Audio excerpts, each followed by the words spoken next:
professional athlete. I love sports my whole life. I played all sports. But I love basketball, and I think it's perfect. It's March Madness. Any March Madness fans? Any basketball? Woo, woo, woo, woo! All right, well, it's a holiday. March Madness going on with It Works, and we'll talk about that in a little bit. But when I was a kid, I'll never forget this. I had my basketball goal on my concrete driveway, and I don't know if y'all have cracks in the concrete in Michigan, but in the South, there's no concrete ever anywhere that doesn't have a crack in it.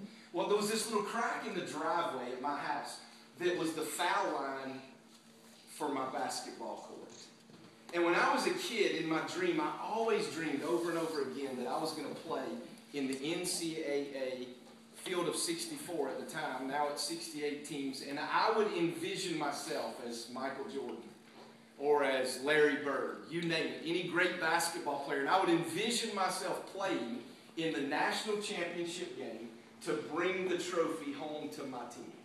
And I can remember nights as the sun was going down and I was out there in my driveway with my basketball standing behind the crack. And the crazy thing about my dream when I was a kid is, you know, I was the shooter, I was the coach, I was the rest of the players, right? I was the fans, I would get the crowd noise, I'd cheer, you know. I was even the public address announcer who would say, now stepping up to the line to shoot free throws, Joe Tesson. You know, I brought it all in because it was my dream, right? And when I was a kid, there was nobody there that was going to tell me it couldn't happen. There were no voices from life that were saying you can't do this or you can't be this. It was my dream. And the crazy thing is, when I was a kid, you know, my dream always ended exactly like I wanted it to. You know what? I never lost a game. Never. Not once. I mean, I never went in the house. There was never a night that I went in the house. Mom rings the dinner bell and I go in, and in the South we have that. I grew up, my dad was a dairy farmer, so I grew up on the farm. So literally we had bells that we would ring, that Mom would bring us in the house, and she'd ring the bell and I'd come in for dinner, and I never came in from the basketball court with a solemn look to my mom saying, what happened? And I go, I just lost the national championship. Right? Because it was my dream. Now, here's the thing about my dream. There were times when I would step up to the line to shoot that free throw and missed. I wasn't a perfect shot. But the great thing is, not only was I a player, the rest of the team, the coach, the public address announcer, and the fan, I was also the referee. Right? And in my dream, if I ever missed, it was crazy. It always happened this way. Somebody from the opposing team had stepped in the center line too fast, and it was a foul on them, and I got to shoot it all over again. Now, the crazy thing is, it was an occasional night when my shot was really off, and that guy just keeps stepping in that line. But I always ultimately made the shot, and I always ultimately won the game.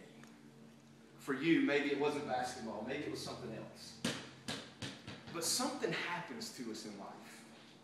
We start getting older, we have children, or whatever else, but somewhere along the line, this creative kid that we used to be starts stepping into the box.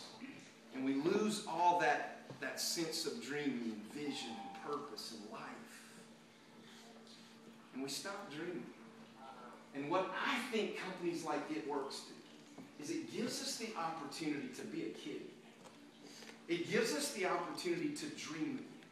It gives us the opportunity to start living the life that I personally think we've been designed and destined to live.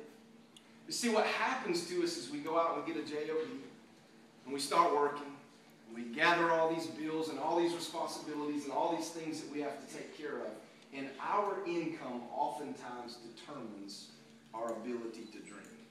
And so we think we would never make more than this, we could never do better than this, we could never do different than this.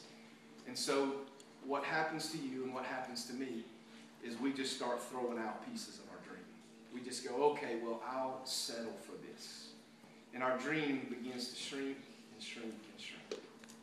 And what I want to talk to you about tonight is how to possibly go back to that childlike